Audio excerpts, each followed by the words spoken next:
Selamat datang kembali di Era Entertainment. Selamat datang kembali di The Golden Cross Playlist.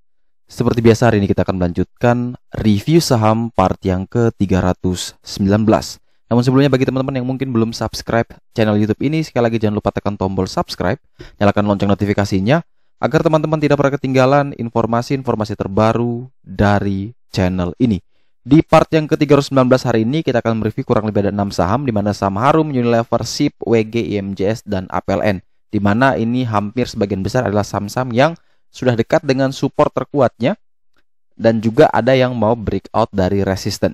Ya, sebelum kita lanjut, kita akan mereview dulu indeks harga saham gabungan, di mana dalam perdagangan hari ini indeks ditutup naik sangat kencang 0,75%, diikuti oleh sentimen bahwa Indonesia terlepas dari resesi. Pertumbuhan ekonomi kita naik 7%, itu luar biasa sekali. Dan akhirnya membuat indeks kita bertengker di 6.205. Hari ini turnovernya sangat tinggi sekali, 18 triliun, luar biasa. Ini saya pertama kali lihat sebesar ini, turnovernya sampai dengan 18 triliun. Di mana ada sekitar 233 saham yang naik, 281 saham turun, dan ada 143 saham yang tidak mengalami perubahan atau tidak bergerak sama sekali. Oke, kita langsung saja saham pertama, yaitu saham Harum Energi dengan kode emiten Harum, di mana setelah mengalami penurunan yang cukup tajam sekali, sangat signifikan penurunannya, namun setelah itu dia mulai ada perlawanan. Ada satu candle yang masih menurut saya adalah candle yang menunggu konfirmasi ya. Jadi kalau misalkan teman-teman yang ingin membeli Harum, maka lebih baik disarankan konfirmasi ketika dia breakout di 5275. Ini untuk menghindar terjadinya kenaikan sesaat dan setelah itu bisa turun lebih dalam. Jadi kalau ketika kita confirm dia bisa naik lagi di atas PBL, maka ada kemungkinan lebih besar bahwa dia masih bisa terus melanjutkan kenaikan ke level yang lebih tinggi. Kalau kita perhatikan dari broker summary, jelas di sini menurut saya pribadi broker summary-nya sudah mulai menarik, dan ini kalau memang dia bisa melewati dari 5275, silakan bisa pertimbangkan untuk entry. Di sana ketika melewati itu target terdekat ke 5.400, target jauh ke 6.075.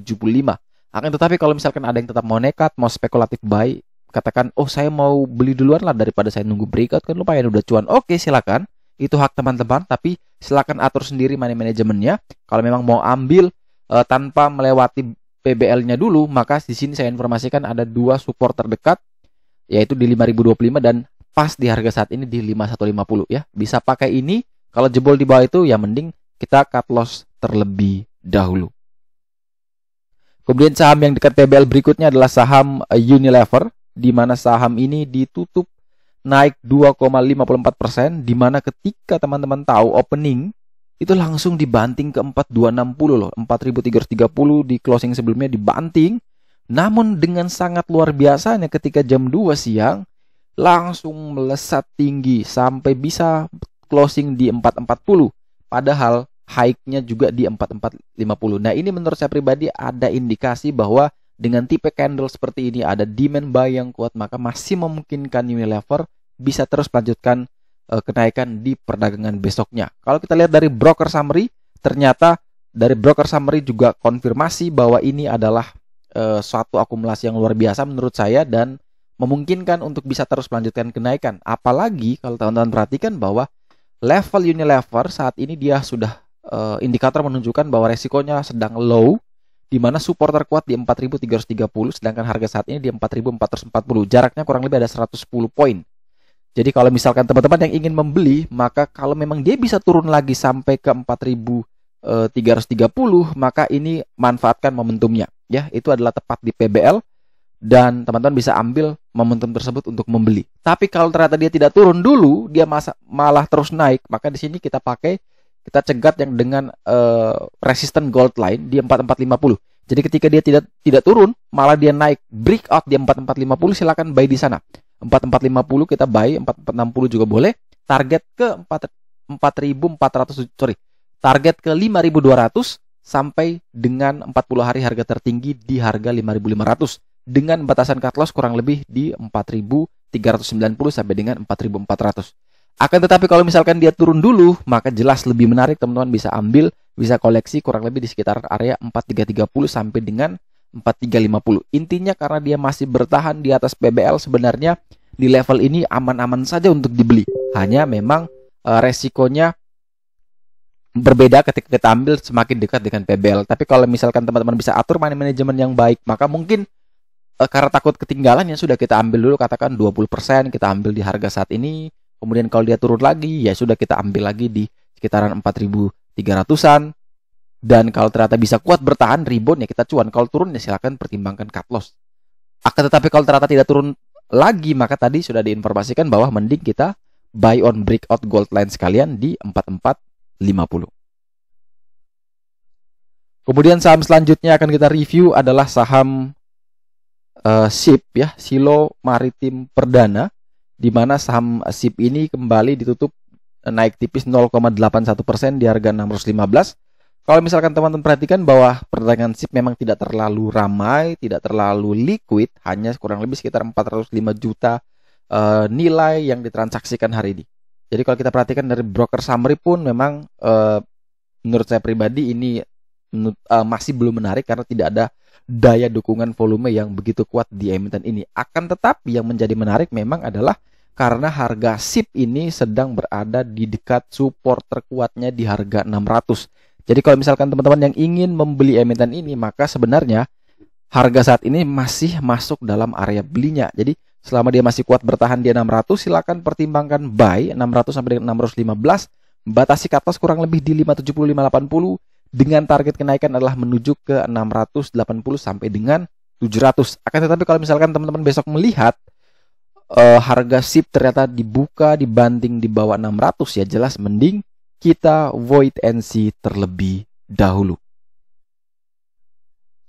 Kemudian saham selanjutnya adalah saham Wijaya Karya Bangunan Gedung, di mana emiten ini setelah mengalami penurunan yang cukup dalam, cukup tajam, akhirnya dia bisa konsolidasi sideways dan sideways-nya berada di atas PBL. Kalau misalkan teman-teman yang sudah nonton saya selama ini, yang selalu ikuti, tentu teman-teman pasti tahu ada yang namanya screener saya ya.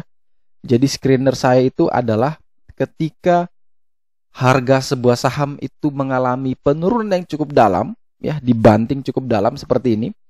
Setelah itu dia mengalami sideways dan sideways itu berada dekat dan di atas PBL, itu adalah perfect sekali ya. Luar biasa sekali untuk kita ambil dan kita koleksi. Jadi selama dia masih bisa bertahan di 171, maka silakan pertimbangkan entry buy 171 sampai dengan 173 dengan target kenaikan adalah menuju ke 188 sampai dengan 200 dan prepare batasan cut loss kurang lebih di 167 168.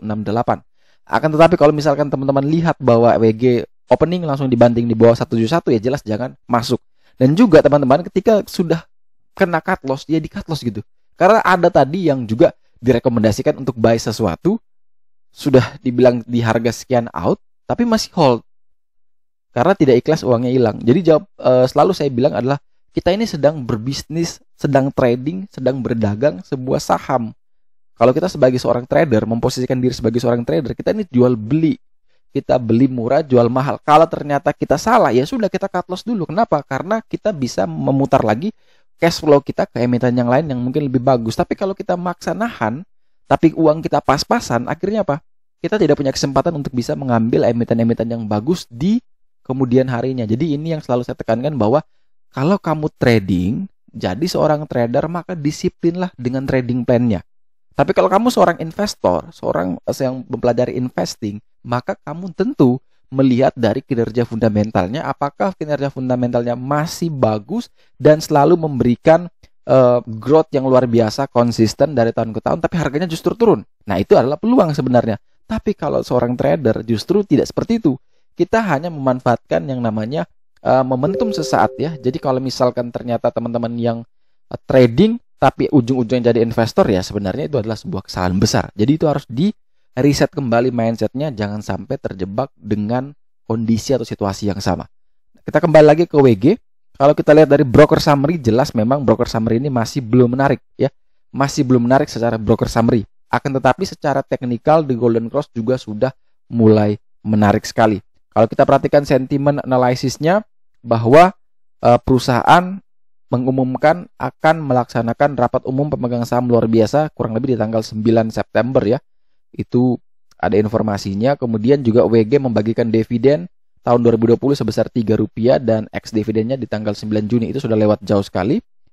Kemudian kita tinggal menunggu rilis dari laporan keuangan EPS di kuartal kedua seperti apa, karena di kuartal keempat EPS-nya cuma 2, namun di kuartal 1 EPS-nya langsung melonjak ke 6, dan kita tidak tahu pasti di kuartal 2, 3, 4 ini pasti mungkin bisa lebih besar lagi, mengingat kita lihat bahwa pertumbuhan ekonomi kita luar biasa bagus. Ini bisa memberikan satu sinyal bahwa di dalam time frame tersebut sektor-sektor tersebut tuh bisa membantu menyumbang kenaikan positif terhadap angka pertumbuhan kita. Jadi itu sebenarnya bisa tercermin dalam nanti laporan keuangan. Pada umumnya rata-rata emiten-emiten tersebut menghasilkan laba yang mungkin lebih besar dari tahun-tahun sebelumnya. Jadi sekali lagi teman-teman, untuk WG, kalau memang masih bisa kuat dan bertahan di 171, maka silakan pertimbangkan buy dengan trading plan yang sudah diinformasikan tadi. Kemudian saham selanjutnya akan kita review adalah saham Indomobil Multijasa dengan kode emiten IMJS, di mana dalam perdagangan hari ini ditutup naik tipis 0,68% di harga 292, di mana kalau teman-teman perhatikan bahwa hampir dalam rentang waktu kurang lebih sebulan ini dia cenderung sideways ya, dan volumenya masih belum besar. Hari ini cuma 987.000, itu volume yang sangat kecil. Di sini 987.100 ya, volumenya sangat kecil. Tapi yang menjadi menarik adalah memang harga saat ini sudah dekat sekali dengan level support terkuat ya. Jadi harga saat ini 292, supportnya di 286. Kalau misalkan ternyata dia bisa kuat dan bertahan di 286, mungkin teman-teman bisa coba antri. Siapa tahu kena di 286, 288. Kalau kena di sana, maka teman-teman sudah bisa mendapatkan satu titik pembelian yang dekat dengan support terkuat. Tinggal teman-teman bisa mengatur cut loss-nya di berapa. Nah, kalau cut loss, teman-teman bisa pakai, kalau angka saya adalah di 280 sampai dengan 282. Target kenaikan kita menuju ke PBH di 306. Dan target jauh adalah menuju ke 362. Karena volumenya kecil, maka secara bandrabologi juga masih susah untuk kita analisis apakah memang ini sedang akumulasi atau tidak. Kemudian saham terakhir yang akan kita review di part yang ke-319 hari ini adalah saham APLN, di mana saham APLN ditutup naik 1,56% di harga 130. Tadi pagi dia sempat opening langsung dibanting ke 126, namun berhasil naik sampai 132 dan closing di 130. Dalam perdagangan hari ini terlihat ada transaksi sekitar 2,2 miliar, itu cukup besar sekali untuk saham seperti APLN. Dan kalau kita perhatikan broker summary, menurut saya pribadi ini adalah broker summary yang sangat menarik, sehingga kalau misalkan teman-teman yang ingin membeli, kita kembali ke teknikal, di sini sudah nanggung sekali. PBH resisten terkuat itu di 132, tadi cuman dia sentuh turun lagi. Nah, kalau memang besok dia bisa melewati 132, buy di sana. Kalau dia tidak mampu melewati, wait and see. Kita mending tunggu sekalian kembali di 120, 122. Akan tetapi kalau memang bisa melewati 132, silakan pertimbangkan buy 132 sampai dengan 134, target kenaikan ke 168, batasi cut loss kurang lebih di 128, 129. Akan tetapi kalau ternyata tidak bisa naik, tidak bisa melewati dari 132, jelas jangan dulu beli, karena ini di pucuk ya, pucuk resisten tuh hati-hati.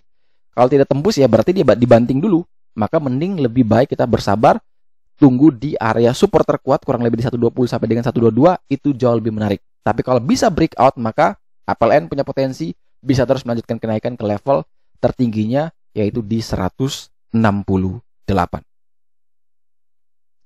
Oke, sekian dulu review saham part yang ke-319 hari ini. Terima kasih banyak teman-teman yang telah setia menonton. Sekali lagi jangan lupa like, subscribe, dan share agar supaya informasi yang ada dalam video ini dapat berguna, bermanfaat, dan tentunya bisa menjadi panduan trading di keesokan harinya. Sekali lagi terima kasih banyak, sampai jumpa dan semoga membantu.